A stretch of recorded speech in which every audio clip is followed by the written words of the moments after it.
Hello and welcome to Game Theory. I'm your host, Sam Vicini. Today, we're going to break down one of the breakout players of the 2023-24 season through this first week, Tyrese Maxey of the Philadelphia 76ers.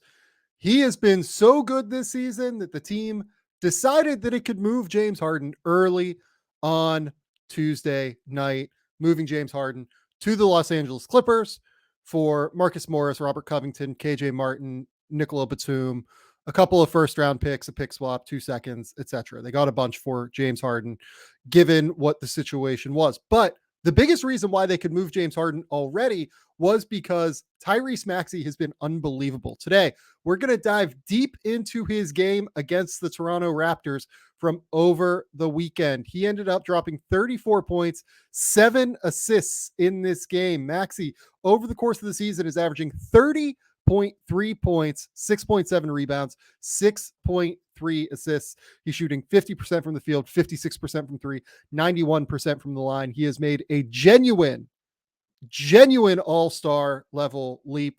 So let's dive into the tape. Let's explain what's going on with the Philadelphia 76ers and why Tyrese Maxey looks as good as he does so far.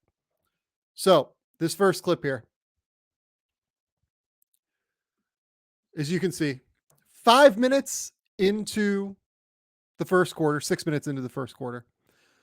Bit of a slow start for Maxey. He's not going to gear up really until like the third quarter of this game, but I wanted to pull some early things just to show you guys what he was looking at throughout the course of this game from the Raptors. So here, this is just going to essentially act almost as like a double drag in transition. You're going to see here, D'Anthony Melton going to come through. Joel Embiid is there. And then we'll let this play through. Going to see a flipped screen from Joel, and then Tyrese is going to be able to just get this ball to Tobias Harris there. What I want you guys to look at is A, Nick Nurse is the new coach in Philadelphia, obviously. There has been a lot more of an emphasis on ball movement and particularly on dribble handoffs. I think that they've been utilizing Tyrese Maxey's speed in dribble handoffs way more, which makes sense, right? You have James Harden. James Harden is more of like a pure pick and roll maestro. You're going to have him hit pocket passes to Joel all the time. You're going to make it work that way. With Tyrese, you have this guy who's an incredible pull-up threat, who has an immense amount of speed. You're going to try and get him on the move as much as you can without the ball before he gets it so that you can take even better advantage of that speed. So what do we see here as he comes off of this screen? A, great screen from Joel Embiid, but B, we're going to see a rescreen here. And you always have to be cognizant of these guys that are super fast, but also elite pull-up shooters, that they can go at any time. I'm actually like fairly stunned here that Dennis Schroeder goes under this screen, because if I'm Tyrese Maxey, I'm like almost sidestepping into this and pulling up from three here. Now, one thing from a scouting perspective that I do want you guys to note throughout the video, Maxey is not always going to try and get to that sidestep going to his right, which is what he'd need to do here. You'd need to see him plant, with, he pick up his dribble on this foot and then he'd take like a step here and then like a step here to get balance, and his momentum would be going this way, right? For the most part with Maxey pull-ups, you're going to see that they tend to be going when his momentum is going that way toward the left, which is not uncommon for a lot of guys that are right-handed shooters. The Sixers have implemented a lot of really interesting little actions that we'll talk about. There's one in particular that I think is fascinating that they've been using. So we will dive into that for sure. But what I want to point out here in general, as we get going here, is just the patience and poise that Maxey is playing with. He's gotten that blend of the speed with the threat of his pull-up, in addition to the patience and poise. Now, he gets cut off by Dennis Schroeder here. Okay, great. I'm going to keep my dribble alive. I'm going to hit a Joel rescreen here. I'm going to force this help here from Pascal Siakam. because I've got Dennis Schroeder on my back, which means if Siakam doesn't help in here like he does, this is the guy kind of behind Precious Achua there, I'm going to have an easy lane to the basket, right? I can blow by Precious. I probably can't blow by both Precious and Siakam. So here, he just hits the simple kick out. I love it. Missed the shot, but that's just good basketball so far from the from the Philadelphia 76ers. Next up, Maxey, second quarter. He's going to take a ball screen from Paul Reed. And now you're just going to see what he can do when he gets a big switched on to him. It's going to be really, really tough for guys like Chris Boucher to stay in front of Tyrese Maxey here. I want you to look at what Tyrese is looking at. He's just looking at him the whole time. He's looking at Chris Boucher's eyes. He's looking at his hips, right? He's trying to figure out, okay, which way is Chris going to go? So I'm going to inside out. I'm going to go bam. And as you see how Chris Boucher with his left foot, it was like here, he steps up here, which Maxey sees opens up the driving lane here. And when you do that, Maxey has this incredible floater game. It's always been one of my favorite things about Tyrese is that little floater game. He ends up, again, missing this one. It wasn't the best start in the world for Tyrese in this game, but this is the threat he is posing. This isn't even like some incredible first step from Maxey here. He ends up having to kind of take that like second burst step there off of the hesitation. He ends up kind of airballing it. I think he got fouled, to be honest with you. They didn't call it. What can you do? We move on. Next up, Maxey. He's going to get this ball and he's going to grab and go, right? And when you've got Malachi Flynn picking you up in transition, Malachi was a really good defender. I think he won Mountain West Defensive Player of the Year, if I remember correctly, his last year at San Diego State. But this is the threat that Tyrese Maxey has. This is very different than what James Harden does. James Harden was always going to go slower and he was going to stop and he was going to survey. Tyrese is going to push the tempo. He's going to try and go. He's going to go as quick as possible. He's going to try and really force defenders into difficult spots, right? So here, this is just a nasty behind the back that he starts here. And you can see there's not that much separation between him and Malachi Flynn, right? Look at where it ends up.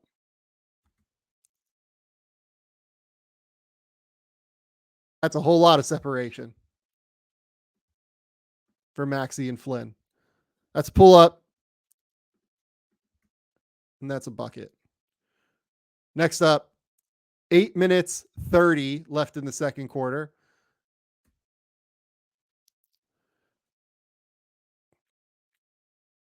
Out of bounds play. And I just want you to see how Maxey's able to move off of screening actions and the threat of his jumper here in terms of how it impacts the defense and how they have to really, really close out on him here. So Maxey's going to set this beautiful screen here for Kelly Oubre. He's going to get Oubre's man. Oubre is going to try and dive to the rim here. That's your first option. If they really get caught up, then you're going to see Paul Reed come out here and Maxey is going to get to here.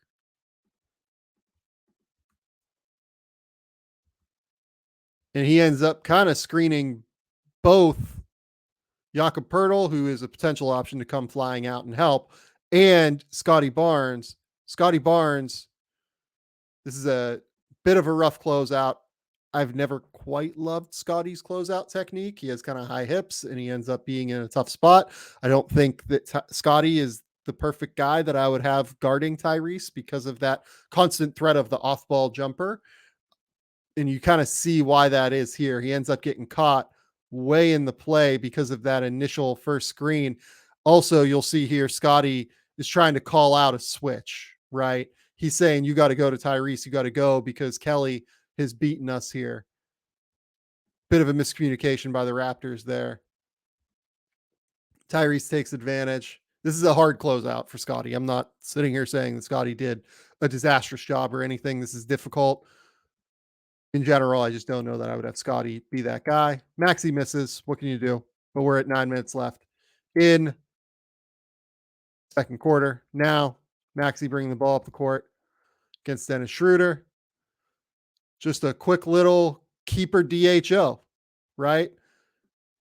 So, what's going on here? Looks like they're going to run like a quick little keeper DHO, maybe like a quick little weave at the top where you try and either get Kelly Oubre downhill.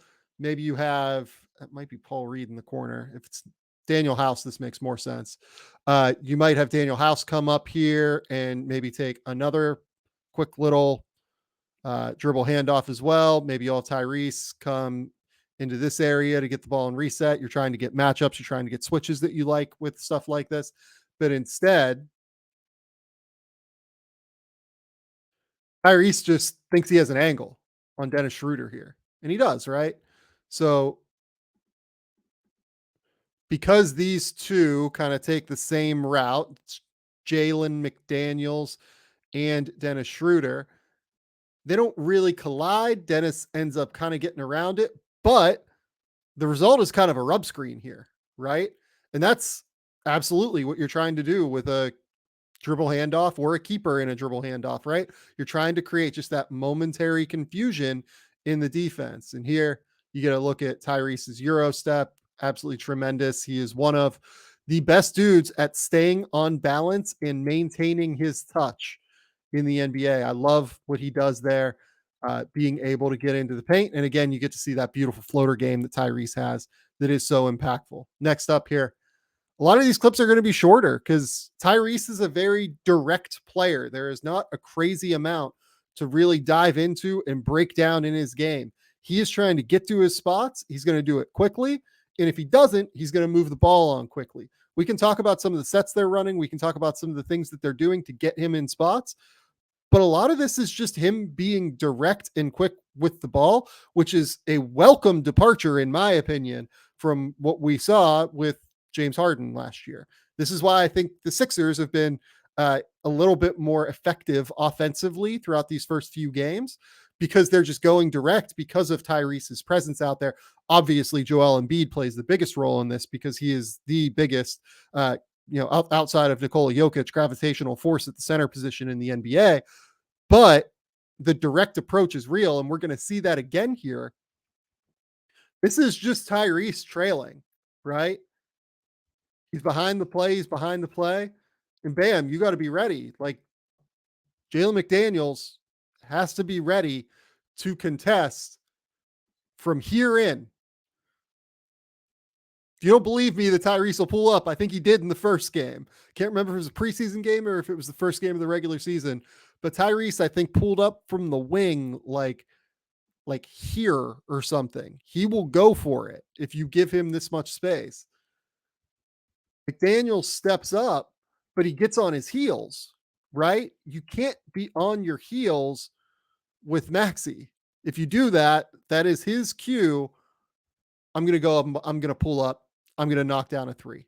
Maxey is one of the best 3-point shooters off the catch in the NBA. You have to be ready to close out. But this is the problem that Tyrese presents, right?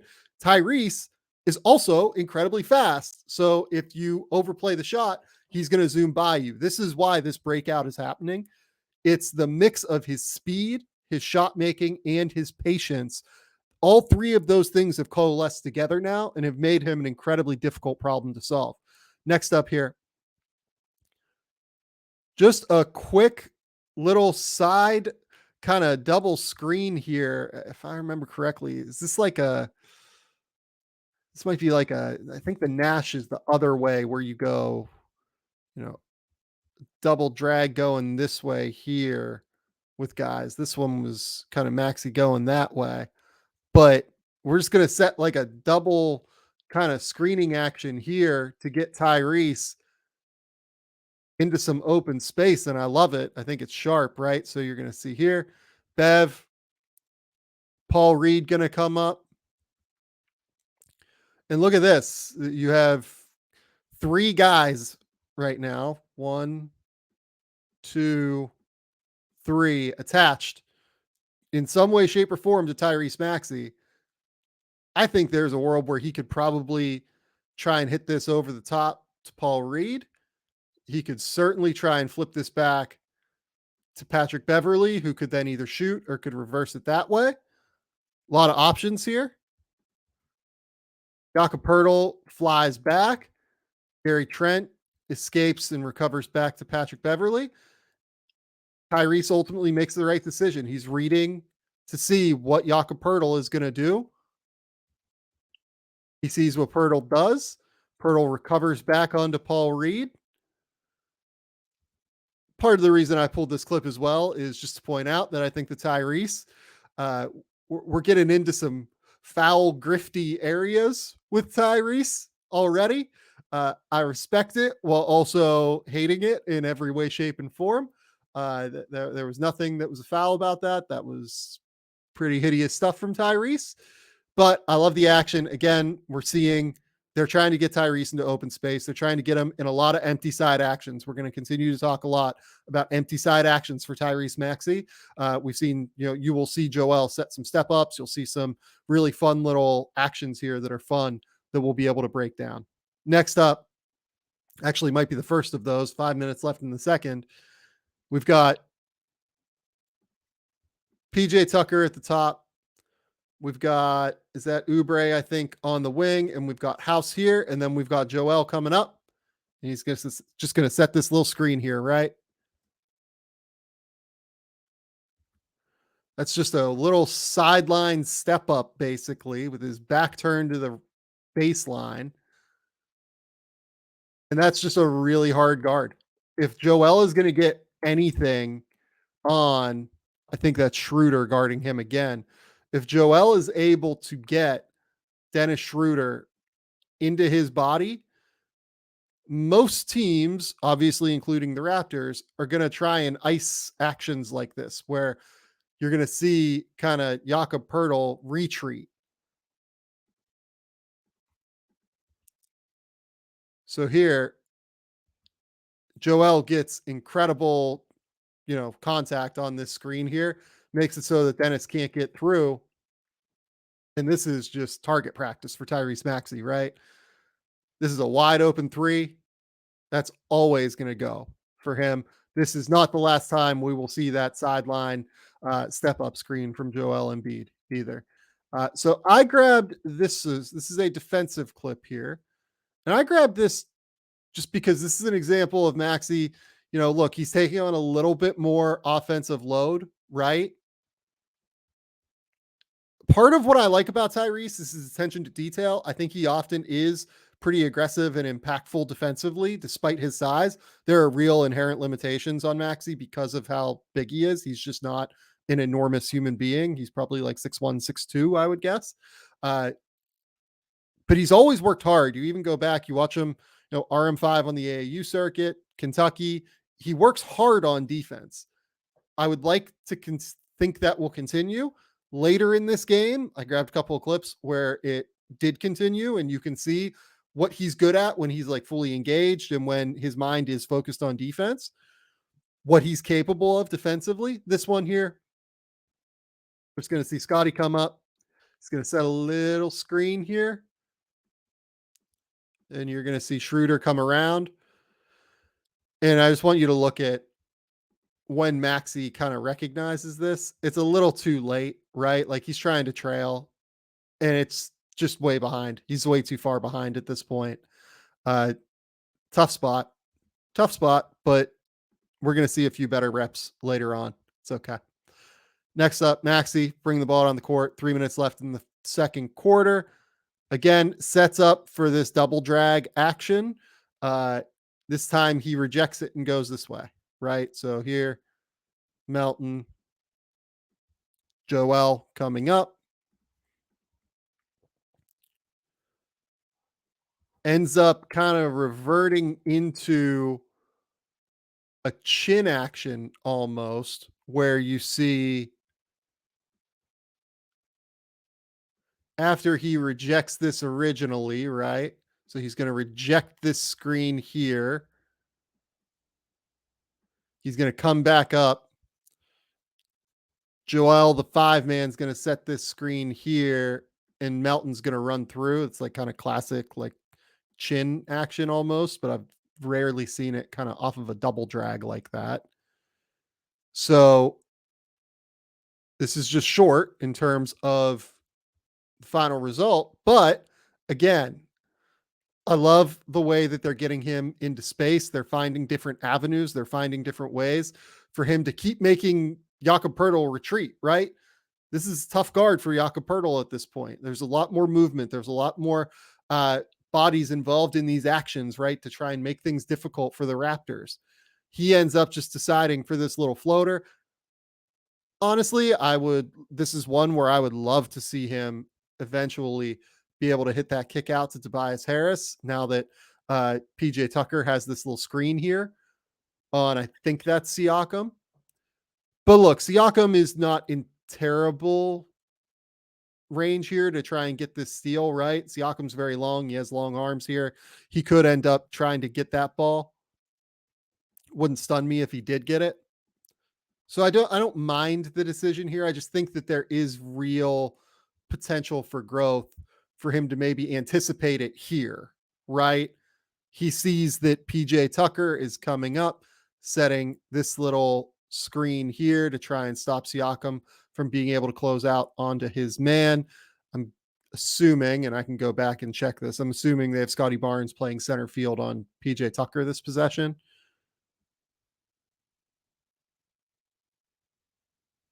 No, they had Scotty on Tobias. And it looks like here Scotty is saying to Siakam with this little point, hey, switch, I'm going to stay on this side. So yeah, Scotty is now essentially playing center field. You can see that quick little look back from Siakam to where he's now guarding Tobias and checking to see where Tobias is.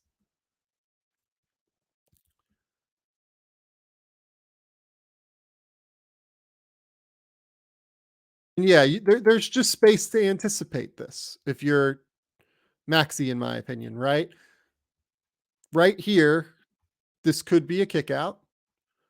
That's probably what you want. That's an open corner 3 instead of a contested, 14-foot mid-range jumper or mid-range floater. That's fine. It's going to take Maxey a minute. I think that as we see throughout the course of this game, his pick and roll passing has gotten better. We will talk about that throughout. But that's just one example, right? He will get better at this. And sometimes you're not going to make these tough mid-range floaters. They're not the easiest shots in the world. Next up here, 14 seconds left in the second. Always fun to see what teams run here in these situations. This is almost like a Ram double drag, which is really fun, where like it seems like Joel is kind of pseudo screening for PJ to come up and set the screen here, and then he's going to come up behind and set the screen, which is really, really fun.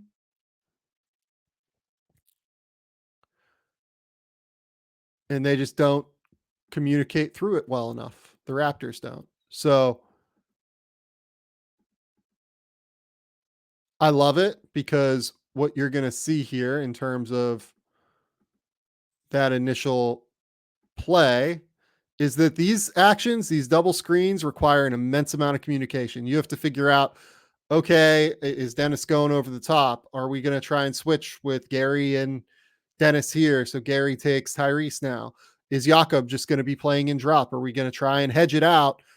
Which, probably doesn't work well against Joel because Joel can then just rim run to the basket and he is enormous. So this is a really hard action to guard. It's a really tough action to guard, especially when you're playing with a guy in Tyrese Maxey who can pull up from 26 feet with ease. Cans it. Let's move on to the second half now. Second half. This is where Maxey, I think, really starts to get going. You could see him get going at the end of that first half there. But now we've got just a quick little pocket pass to Joel. Kick back out. And again, a little DHO into a side action here, right? We saw this in the first half where Maxey is going to be very, very comfortable in these situations. They want to try and get Joel on on the post up, right? Like that's a great option for them, especially with 11 seconds left on the shot clock. Try and get Joel here, see if Joel can face up, make a play happen. But because Tyrese is so good at moving without the ball, it seems like one of their principles now is to have Tyrese in these situations where it's empty. He's just going to fly up, right? And you look at the way the Raptors are starting to adjust to these things, right? Scotty Barnes is flying over here. He is flying over to try and be able to defend this in some way, shape, or form, right? So Scotty is here, and you're going to see him end up coming all the way over here to try and get a contest on this Maxey shot or to double Joel on the block. Either way, it's a win for them because PJ Tucker was on the court.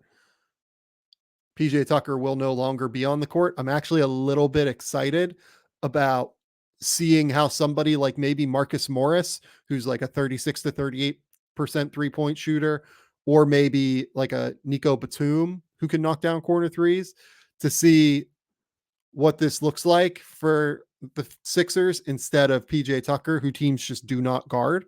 PJ is, obviously an effective defensive player and can do some different things, but this could actually help the Sixers offense in that way. Next up here, 8 minutes left, third quarter. Maxey's going to bring ball down the court. And again, empty side ball screen action. This time they take it to the middle of the court.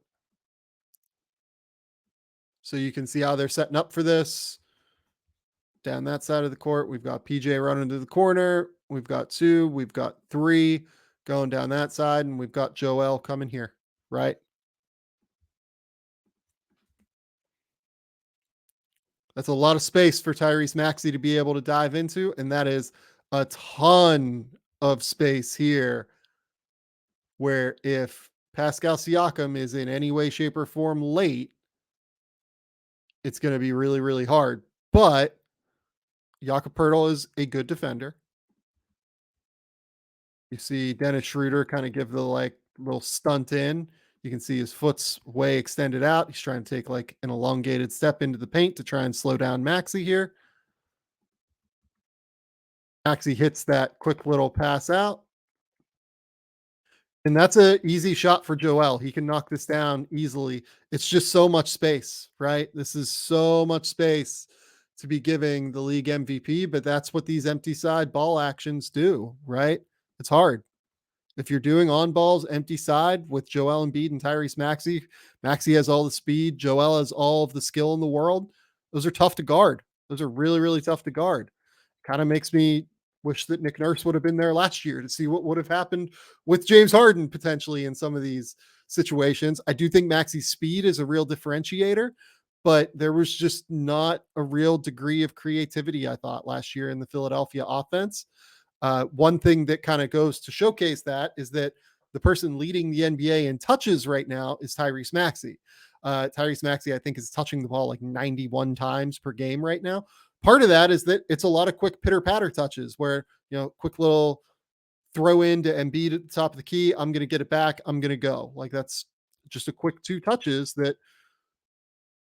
it was different than what we saw last year from Philly. So this one here, again, just going to show the level of his floor spacing. Dennis Schroeder is upset after this. Let's see why.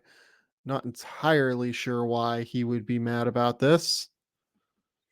So we've got Joel pump faking. I think that Jakob actually does like a pretty good job here. Dennis is sunk in trying to help on a potential drive. I think he just didn't quite get out quick enough after Joel picked up the ball. And then he's just mad because it went in. I mean, that's pretty funny that that was his reaction off of that, but okay, what can you do? Hey, if you give Tyrese even just this small window here, he has a quick release and this ball's going up and there's not much you can do about it. Next up here, we're going to see Tyrese grab a tough contested rebound, and then he's going to try and drive. He's going to get pressured a little bit, going to retreat out, bring this ball up. And he's going to kind of, in my opinion, preordain a quick little like wraparound back behind to Joel. This is a longer clip, so we'll kind of stop it on each section. I get why he thinks he has this at a certain point because Dennis like kind of stumbles through it a little bit. Dennis is recovered at this point. He's able to get those long arms. He has like a 6'9", 6'10" wingspan for somebody who is 6'1". Dennis does. So now we've got Scotty Barnes coming down. Misses.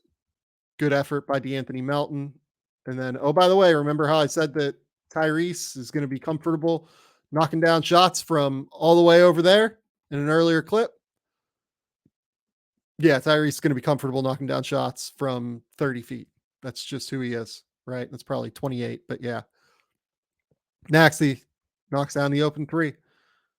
Turns a negative play on the turnover into a positive. Just really, really tough to guard him. It's really, really tough to stay in front. You have to stay attached to him every second of the game. Next up here, Maxey going to take like a quick little dribble handoff from Joel.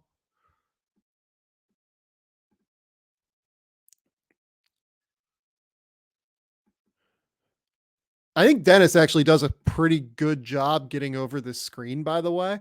It's just that it's really hard to get around Joel Embiid. He's a big dude.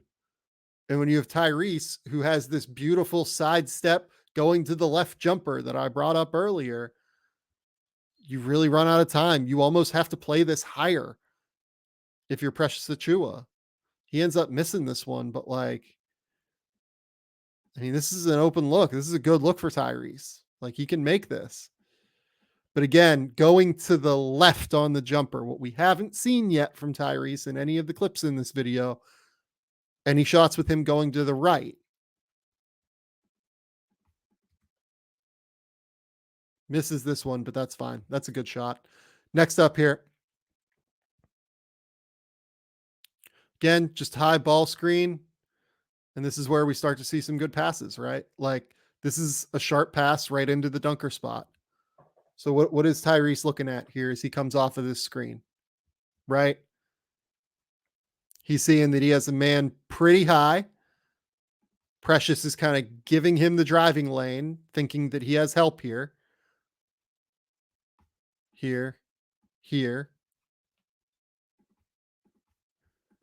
He's going to try and be able to cut off any sort of kickback out to Joel, right? That's why his body is turned here because he thinks he has the help.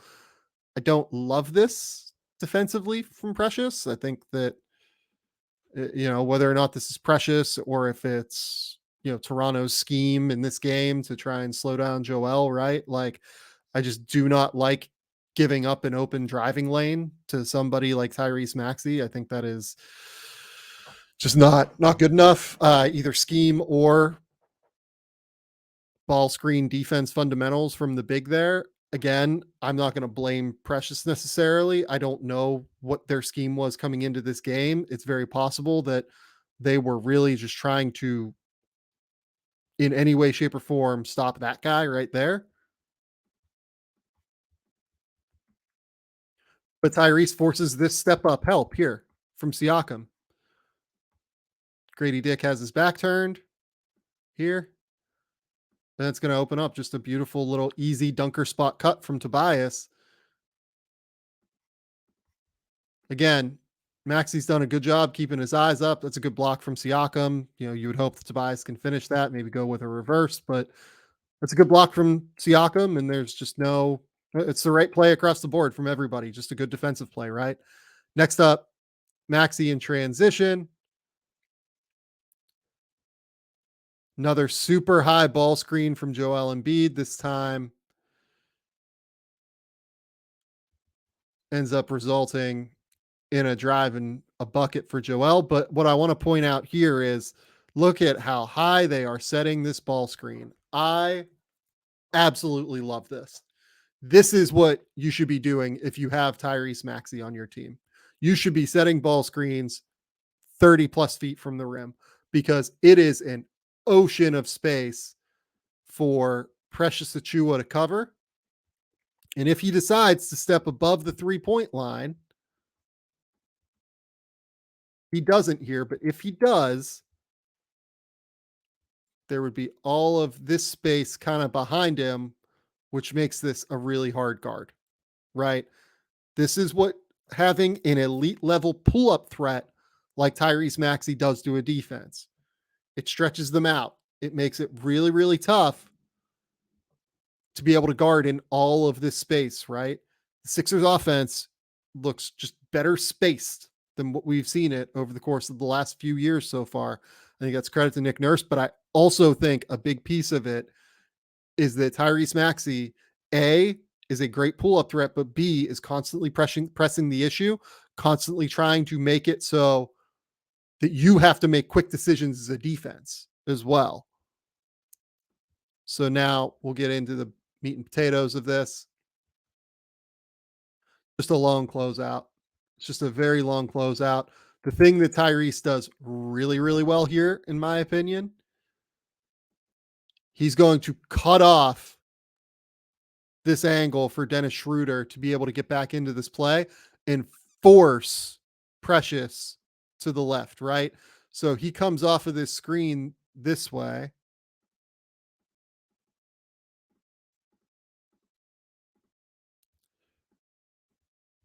He comes off of this screen this way and then loops around to try and get Joel free, right? The whole time he's just trying to make it so that Joel gets free. You can see the quick behind the back pass here. And that's just a long closeout for Precious, right? That's a really, really tough spot for Precious to be in when he throws this ball. Look at where he is here. He is responsible for getting all the way out to Joel Embiid, who can shoot threes. Honestly, if I was Precious, I might like try and close out a little bit short and force Joel into a tougher shot. But, you know, I would rather Joel be shooting threes than doing that. Again, super high ball screen here. 3 minutes left in the second. Making it really, really tough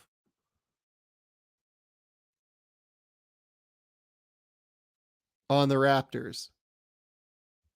This one here, an example of Maxey kind of just growing into being a live dribble passer and distributor out of ball screens, right? It's not going to be perfect.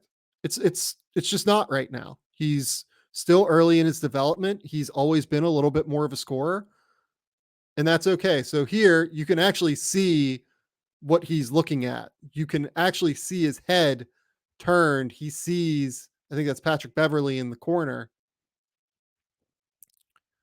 Takes a quick little peek there. He's looking at Joel as well. He has a pocket pass here to Joel if he wants. He's going to try and get these defenders to sink in a little bit more instead. You've got, is that Tobias again running the baseline maybe? Can't tell because of the shadows. Yeah, it's Tobias running the baseline again. He could throw this quick little wraparound to Joel, or he could try and see if there's been a miscommunication between these two on who is responsible for Tobias Harris and who's responsible for Beverly in the corner, right? I love that he's making these reads. I love that he's seeing this. I love that he is trying to throw a offhand live dribble, like cross corner skip pass to Patrick Beverly. Look, it's a little off target, but the vision is good. Seeing that play is good for Maxey. Like that is a win. That is a big, important moment for Maxey, in my opinion, to be able to see that that's there. Ends up resulting in a Joel Embiid bucket anyway. This is now the next possession down the court. Ball screen a little bit lower this time. That's just a fantastic pass for Maxey again. So what are we looking at here? Screen here. It looks like to me. Okay, Scotty just might get kind of. It almost looked like they were going to try and like next this, where they would like try and rotate around kind of and have Scotty take Tyrese like in a ball screen switch almost. You can't really do that given what their alignment is. This is just Scotty kind of, I think, losing track of Kelly Oubre here, who he is responsible for. Oubre cuts through again, like pseudo, like chinny action kind of stuff on the cut through from who is ostensibly playing as like the 2 or the 3 right now. And again, you've got all of this attention here on Maxey now because he's been rolling for, 6 minutes straight of just balling out. You've got 1, 2, 3, 4, 5 either guarding him or in the paint. You've got Joel very open again. But more importantly, you've got this guy all by himself underneath the basket, right? So how does Tyrese open up the angle here?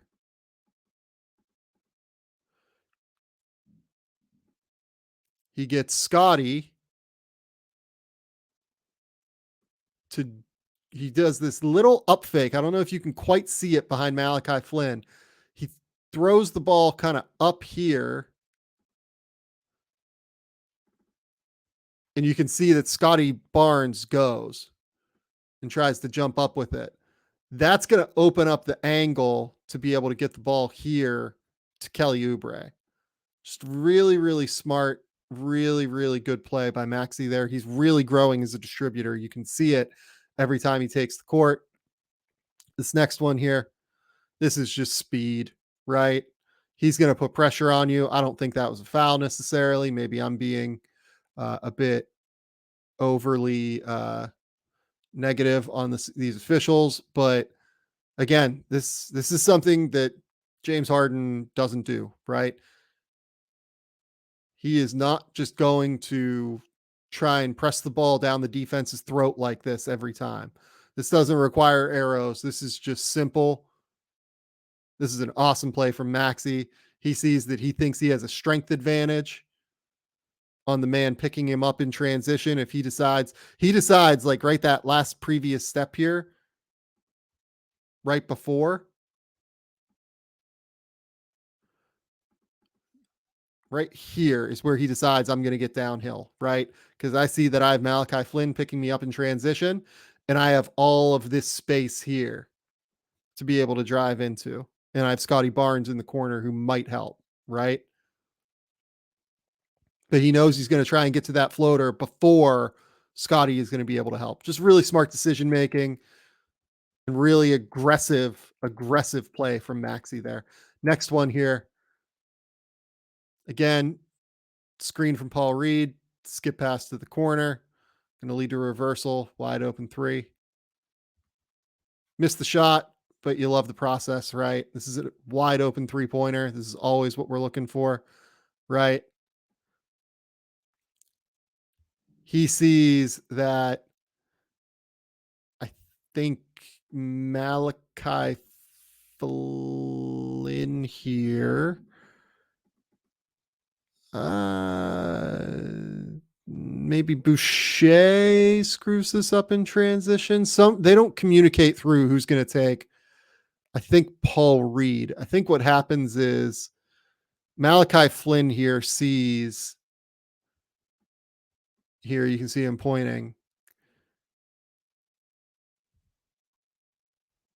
That something is going on here with these two, and he's trying to communicate something. I can't tell what he's trying to communicate necessarily. But it's clear that both Boucher and Precious think they're about to be in drop coverage here, and they are not. Someone has to be responsible for Daniel House in the corner. Uh, my guess is that is one of those two, probably Boucher. Just missed picking up Daniel House in the corner.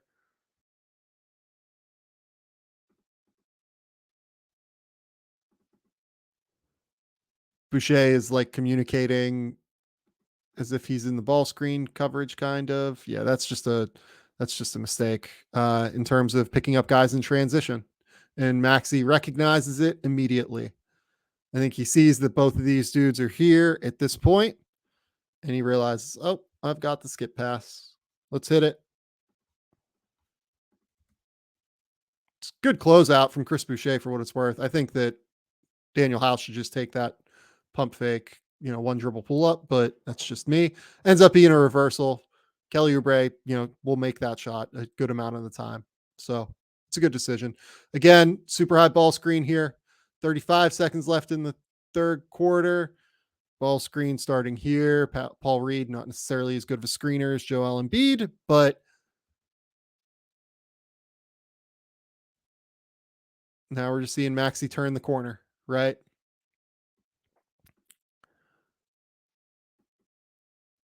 Again,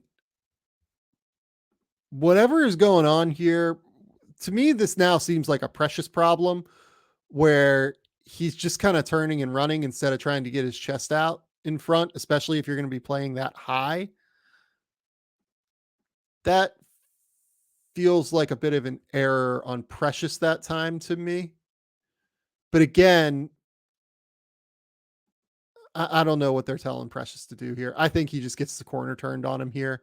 I'm not going to sit here and tell you that I know for certain that they aren't telling him to try and like steer guys that way. I think he actually does kind of have his chest here, like in reasonable position, but it ends up that he just ends up drop stepping here and going.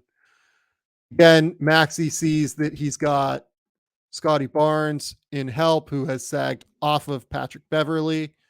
So Scotty going to be available here, which means that Tyrese Maxey, has to stop and go up for the floater here. Just really good recognition. And when you have that floater, it's such a dangerous weapon in today's NBA. Next up here, fourth quarter, 7 minutes left. Maxey took a quick little break on the sidelines to get a rest to go into the fourth.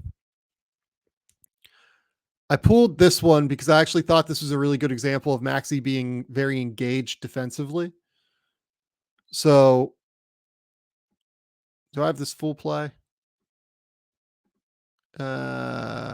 Possibly.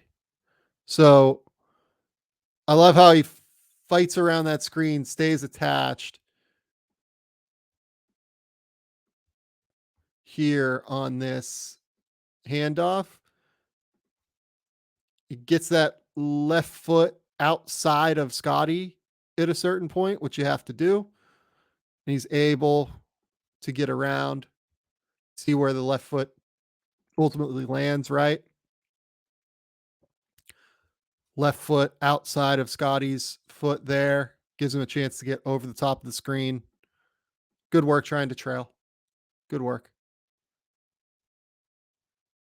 Ends up resulting in a three. But again, Maxey, I think, is pretty good at getting over those screening actions for the most part. Next up here, this is an exceptionally high double drag.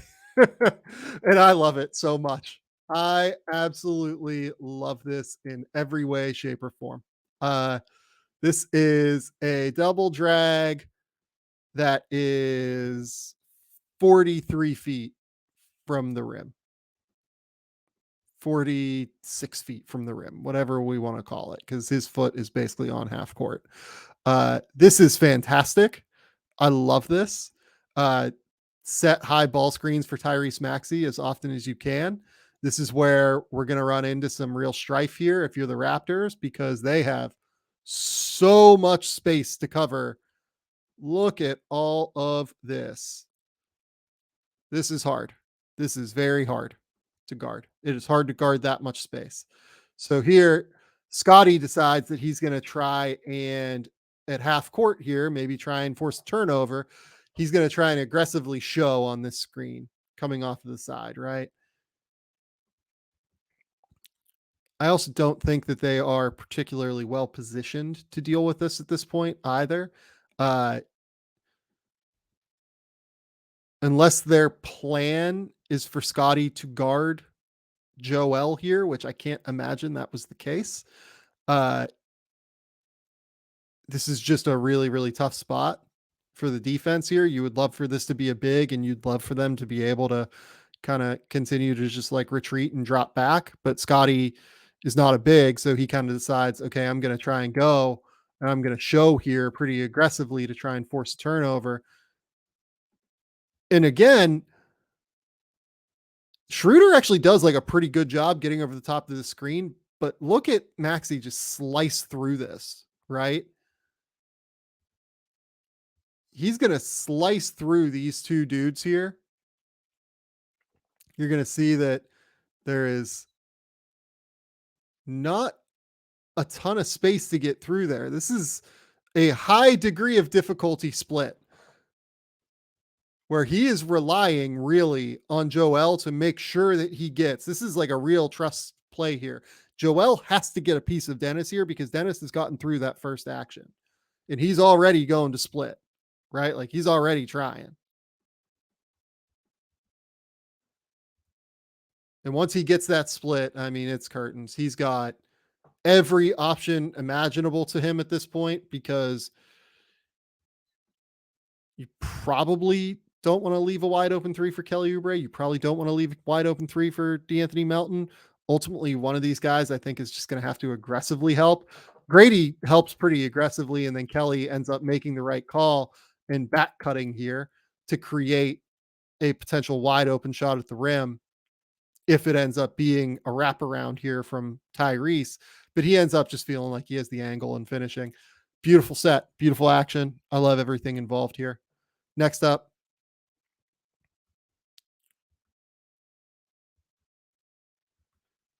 this is again, look at Tyrese fighting through these screens. I think this is maybe 2 defensive possessions later, right? So Tyrese Maxey is guarding Grady Dick here, right? Grady Dick is a shooter. He is going to move. He is going to try and fly off the ball. So what is this set from the Raptors? So the Raptors are going to have Grady Dick go around this action here and then stop.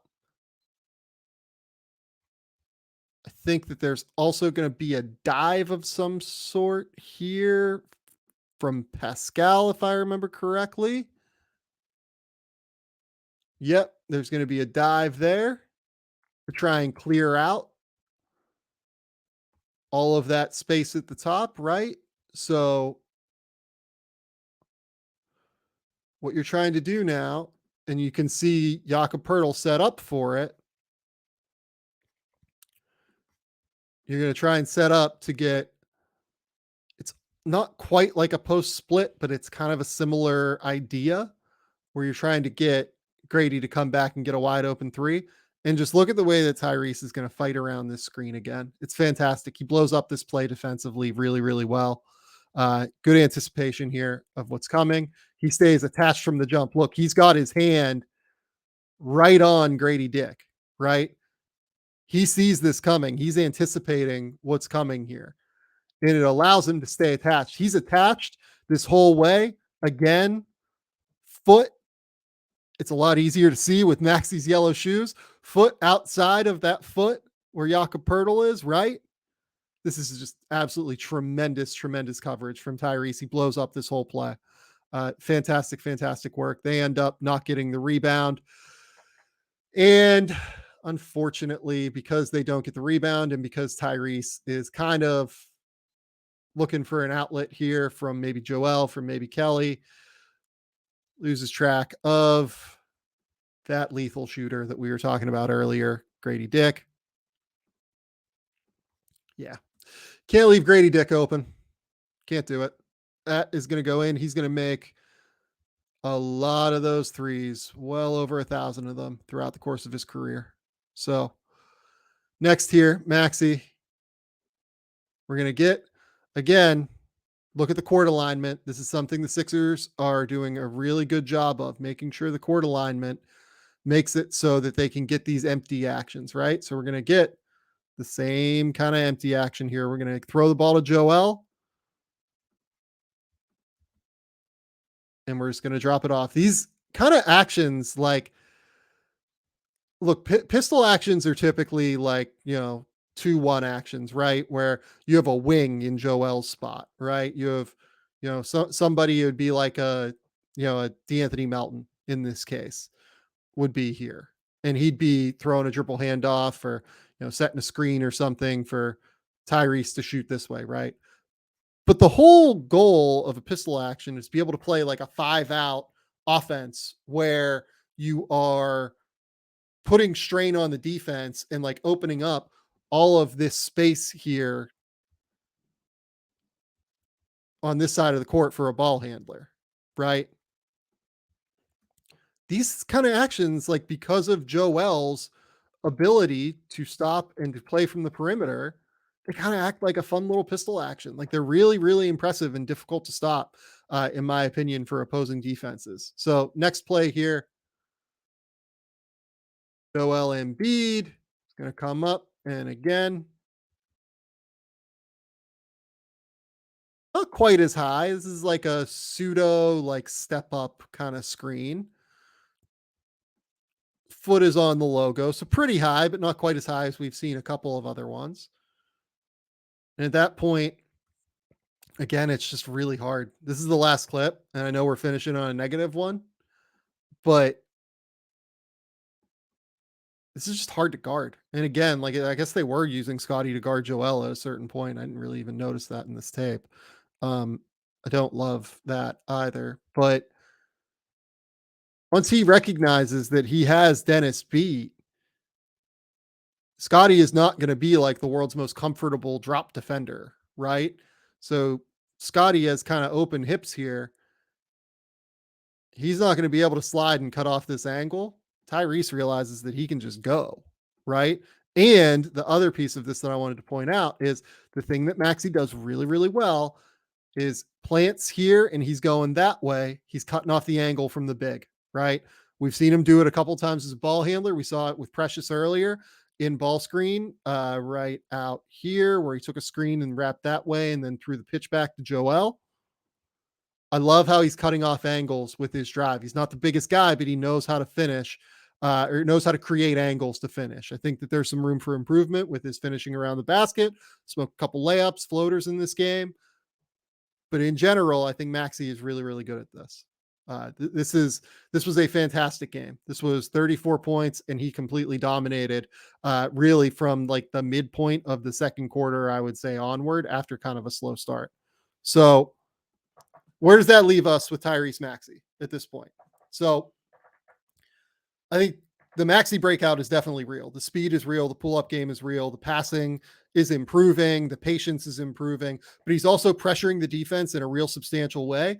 And because he has that speed and ability to pressure the defense immediately, Nick Nurse is playing off of that and is using him in all sorts of really fun, creative ways in order to get him in empty side step ups, in order to get him in semi transition where he can attack and grab and go, right? They're using him in a lot of fun dribble handoff settings as well, right? These little 2-man game actions with Joel are absolutely lethal. They are really, really going to be hard to stop. Now, if I was trying to slow down Tyrese Maxey, and if you notice, as we go back to the tape here, maybe I'll try and pull up one thing here real quick. A lot of these step up actions, right? They're coming on the left side of the court because they know Tyrese is comfortable trying to take that pull up going to his left, right?